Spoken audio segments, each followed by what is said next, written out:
नमस्कार, दिन भर की बड़ी खबरों में आपका स्वागत है। मैं हूं परवीन शेख। आज इस बुलेटिन में बात होगी 2 साल की सजा पर राहुल गांधी के एक्शन की। अंतर्राष्ट्रीय मंच से राहुल के समर्थन में उठती आवाजों की बात करेंगे। सीएम स्टालिन के नेतृत्व में विपक्ष की एकजुटता की, अपने बयान पर घिरे पीएम मोदी की, और साथ ही जानेंगे कैसे कर्नाटक में अपने दौरे को लेकर फंस गए पीएम मोदी, क्यों नीतीश कुमार पर फूटा अमित शाह का गुस्सा, और बुलेटिन के आखिर में बात होगी सरकारी नौकरियों में हो रही गड़बड़ी की। लेकिन तमाम बड़ी खबरों से पहले एक नजर सुर्खियों पर।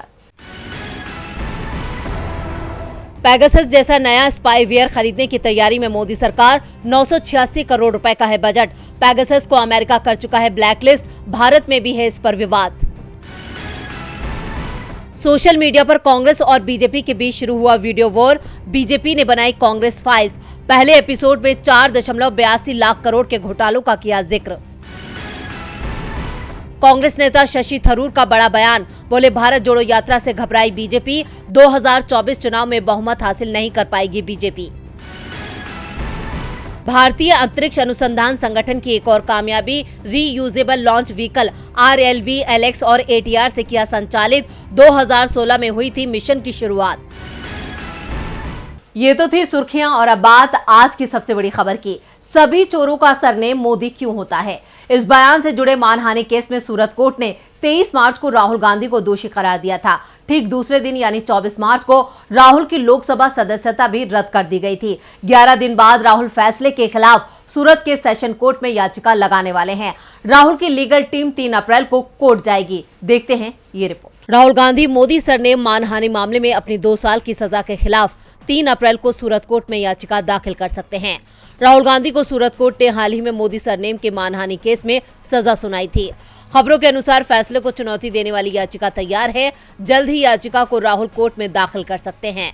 दरअसल राहुल गांधी की 2019 की मोदी सरनेम पर की गई टिप्पणी मामले पर सूरत की एक कोर्ट ने इसी साल 23 मार्च को उन्हें दोषी मानते हुए 2 साल कैद की सजा सुनाई थी। इस सजा के बाद राहुल गांधी को लोकसभा से अयोग्य घोषित कर दिया गया था और उनकी संसद सदस्यता रद्द कर दी गई थी। इसके बाद से ही कांग्रेस के तमाम नेताओं और दूसरे विपक्षी दलों ने बीजेपी के खिलाफ मोर्चा खोल रखा है। आज भी देश के कई राज्यों में मोदी सरकार के खिलाफ कांग्रेस का हल्ला बोल जारी है। बीजेपी ने आरोप लगाया था कि राहुल गांधी की कानूनी टीम ने कोर्ट के आदेश को चुनौती देने के लिए पर्याप्त मुस्तैदी नहीं दिखाई, क्योंकि पार्टी कर्नाटक चुनाव से पहले इसे भुनाने का लक्ष्य बना रही थी। सवाल उठ रहे थे कि कांग्रेस नेता पवन खेड़ा की गिरफ्तारी पर तत्काल कार्रवाई हुई, लेकिन राहुल गांधी की सजा के बाद नहीं, जिस पर कांग्रेस महासचिव जयराम रमेश ने कहा था कि कानूनी टीम इस पर काम कर रही है। उन्होंने कहा था कि हम जानते हैं कि कहां और कब अपील करनी है, क्योंकि हमारे पास 30 दिनों का समय है। मानहानि के एक दूसरे मामले में पटना कोर्ट में राहुल गांधी को 12 अप्रैल को हाजिर होना है। आरोप है कि राहुल गांधी ने मोदी सरनेम वालों को चोर कह के अपमान किया था। आपको बता दें कि राहुल गांधी पर अलग अलग राज्यों में मानहानि के 5 मामले दर्ज हैं। इनमें से एक मामले में सूरत कोर्ट उन्हें 2 साल की सजा सुना चुका है। जिस तरह से अलग अलग राज्यों में राहुल के खिलाफ मामले दर्ज किए गए हैं, इससे साफ है कि बीजेपी राहुल गांधी से काफी डरी हुई है और उन्हें फंसाने के लिए यह हथकंडे अपना रही है। राहुल गांधी के साथ हुई नाइंसाफी पर सूरत की सेशन कोर्ट का क्या रुख रहता है, इस पर सबकी नजरें टिकी हैं। नजरें तो अंतर्राष्ट्रीय जगत की भी राहुल गांधी पर टिकी हुई हैं। राहुल की संसद सदस्यता रद्द होने पर अमेरिका और जर्मनी के बाद यूरोपीय यूनियन ने भी उनके समर्थन में बयान दिया है। तो क्या कहा है यूरोपीय यूनियन ने, देखते हैं ये रिपोर्ट। राहुल गांधी के मामले पर चर्चा सिर्फ देश में नहीं चल रही, बल्कि पूरी दुनिया इस मामले को देख रही है। और अब 27 यूरोपीय देशों के संग यूरोपीय यूनियन ने भी राहुल के मामले में चिंता जताई है। EU के विदेश मामलों के मुख्य प्रवक्ता पीटर स्टेनो ने कहा कि राहुल गांधी की संसद सदस्यता से बर्खास्तगी पर यूरोपीय यूनियन करीबी से नजर बनाए हुए है। ये मामला अभी भी अदालत में है। हम अदालत के फैसले का इंतजार करेंगे। साफ है यूरोपीय संघ की नजर भारत पर है। राहुल गांधी के मामले में वो कोर्ट की प्रक्रिया पर भी नजर बनाए हुए है। स्टेनो ने कहा कि स्वतंत्र बहस और मजबूत विपक्ष लोकतंत्र की जरूरत है। यही उन्हें जीवंत और विकसित करता है। इन सब में विपक्ष की भूमिका महत्वपूर्ण है।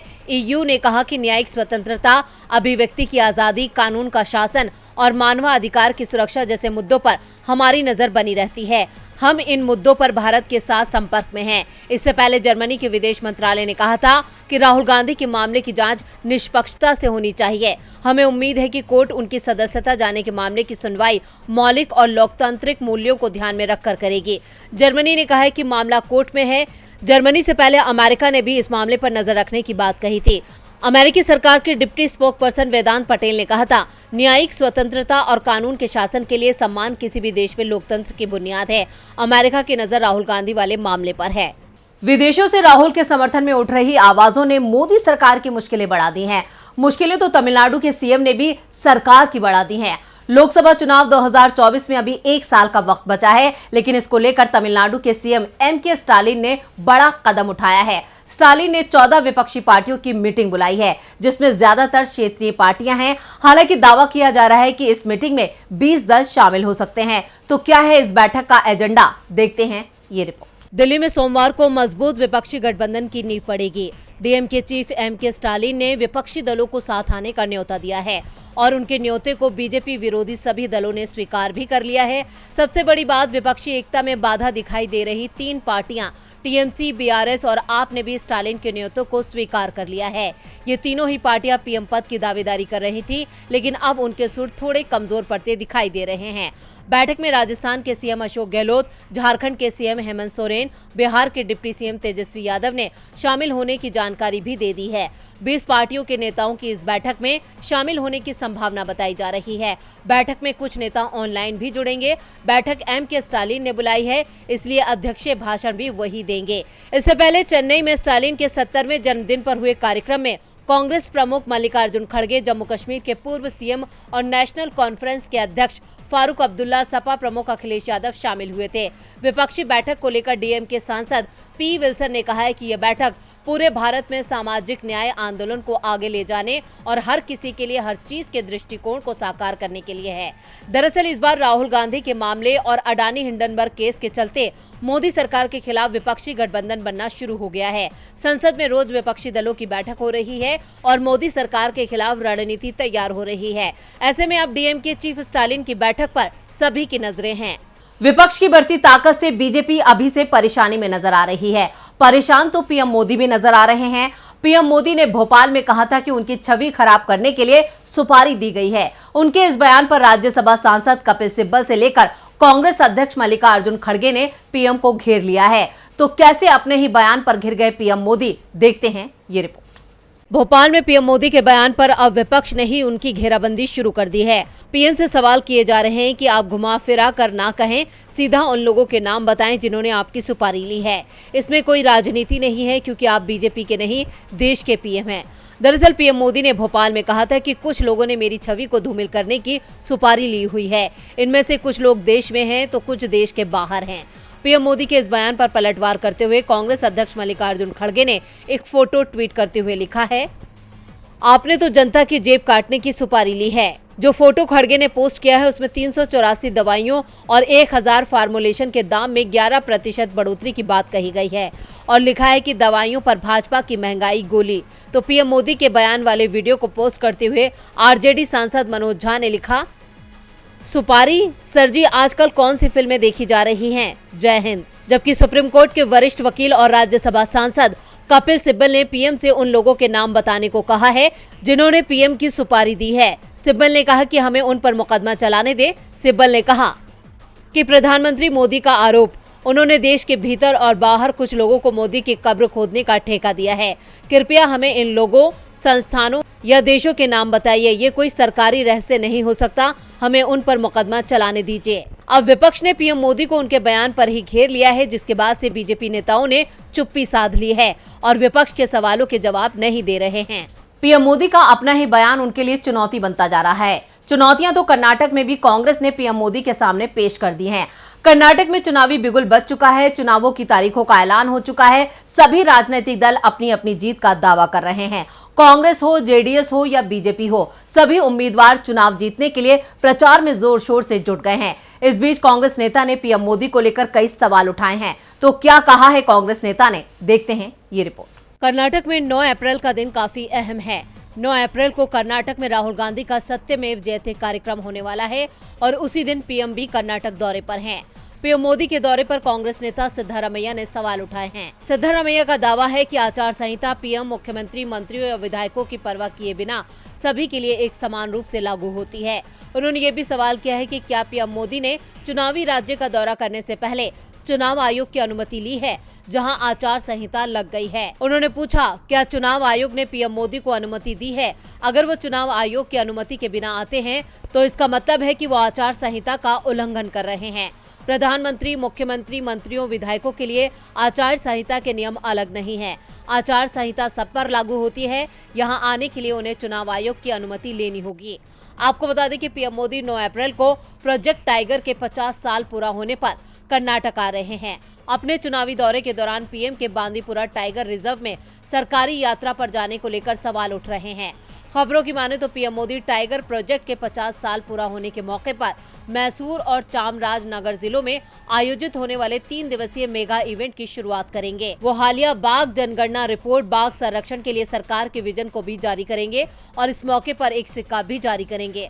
दरअसल सिद्धारमैया की आपत्ति इसी दौरे को लेकर है। हालांकि सूत्रों की माने तो पीएम के दौरे को लेकर अभी जगहों को फाइनल नहीं किया गया है। गौरतलब है कि पीएम मोदी चुनाव की घोषणा और आदर्श आचार संहिता लागू होने के बाद राज्य में आ रहे हैं। अब देखना होगा कि पीएम मोदी चुनाव आयोग की इजाजत लेते हैं या नहीं, लेकिन कांग्रेस ने इस बार पीएम मोदी की घेराबंदी कर दी है। विपक्षी दलों की एकजुटता से बीजेपी बैकफुट पर है, तो वहीं बिहार में भी महागठबंधन के सामने बीजेपी बैकफुट पर है। बिहार में नीतीश कुमार को अपने पाले में लाने की बीजेपी लगातार कोशिशों में जुटी थी, लेकिन नीतीश कुमार लगातार मैसेज दे रहे हैं कि वो इस बार बीजेपी में वापस लौटकर नहीं जाएंगे। और इसे लेकर अब गृह मंत्री अमित शाह ने जो कहा, उससे साफ हो गया है कि बिहार में बीजेपी को इस बार मजबूत सहयोगी नहीं मिलेगा। नीतीश कुमार का हाल ही में एक वीडियो वायरल हुआ था। 3.5 मिनट के इस वीडियो में नीतीश कुमार ने 10 बार कहा था कि हम कांग्रेस के न्योते का इंतजार कर रहे हैं। साफ है, नीतीश कुमार कांग्रेस के गठबंधन में ही लोकसभा चुनाव लड़ने की तैयारी में है, जबकि बीजेपी की ओर से लगातार कोशिश चल रही थी कि नीतीश कुमार को एनडीए में फिर से शामिल कराया जाए। 3 महीने से तो बीजेपी के हर दिग्गज नेता ने नीतीश कुमार से फोन पर बात की, लेकिन नीतीश कुमार ने हर बार बता दिया कि कब पीएम का फोन आया और कब गृह मंत्री का, जिसके बाद साफ हो गया कि बीजेपी का प्लान फेल हो चुका है। और आज जब गृह मंत्री अमित शाह बिहार के नवादा पहुंचे तो उनकी जुबान पर भी नीतीश कुमार का ही नाम बना रहा। अमित शाह ने कहा कि मैं बिहार की जनता को स्पष्ट करना चाहता हूं कि चुनाव परिणामों के बाद भी नीतीश कुमार के लिए बीजेपी के दरवाजे बंद रहेंगे, हमेशा के लिए बंद रहेंगे। अमित शाह ने नीतीश कुमार से सवाल किया कि आपने अपने जीवन में कई पार्टियां बदली हैं, कई लोगों को धोखा दिया है, लेकिन जिस यूपीए में लालू के साथ आप गए हैं उसने बिहार को क्या दिया? गृह मंत्री ने कहा कि नीतीश कुमार ने सत्ता के लिए लालू प्रसाद यादव से गठबंधन कर लिया, लेकिन हमारी कोई मजबूरी नहीं है। जन जन के बीच जाएंगे और लोगों की समस्याएं सुलझाएंगे। मैंने ऐसी स्वार्थी सरकार नहीं देखी जो सत्ता के लालच में सिर्फ अपने बारे में सोचे। अमित शाह ने चुन चुन कर नीतीश कुमार पर निशाना साधा, जबकि तेजस्वी और लालू को नीतीश से सावधान रहने को कहा।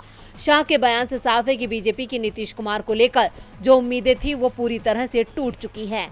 और बुलेटिन के आखिर में बात सरकारी नौकरियों में हो रही गड़बड़ी की।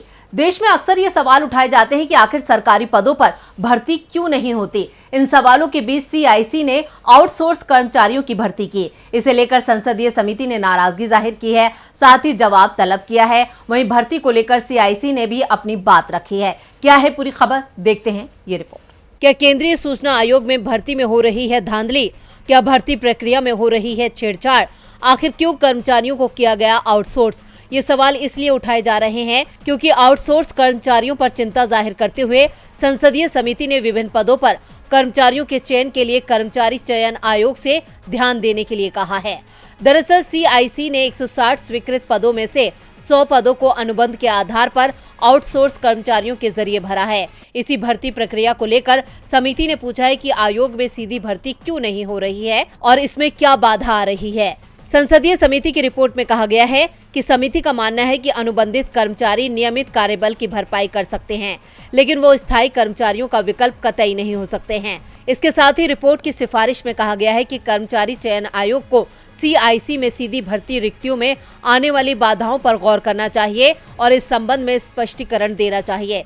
समिति ने यह भी कहा कि सूचना के अधिकार के अधिनियम की धारा 25 के अनुसार सार्वजनिक प्राधिकरणों की तरह CIC को भी तिमाही रिटर्न जमा करने की वैधानिक आवश्यकता है। इसके साथ ही संसदीय समिति ने यह भी कहा कि CIC अपने वैधानिक दायित्वों को पूरा नहीं कर रहा है, इसलिए सिफारिश की जाती है कि CIC सभी मंत्रालयों और स्वतंत्रता विभागों पर सूचना के अधिकार के तहत जानकारी देने के वैधानिक नियम का 100% अनुपालन सुनिश्चित कराने के लिए दबाव डाले। वहीं इस पर जवाब देते हुए CIC ने बताया कि वो उपयुक्त उम्मीदवारों की कमी के कारण आयोग में रिक्त सभी पदों को भरने में सक्षम नहीं है। अब CIC ने तो जवाब दे दिया, लेकिन सवाल उठता है कि क्या लोग सक्षम नहीं हैं या फिर ये वाकई गड़बड़ी है। तो आज इस बुलेटिन में बस इतना ही। देखते रहिए DB लाइव। नमस्कार।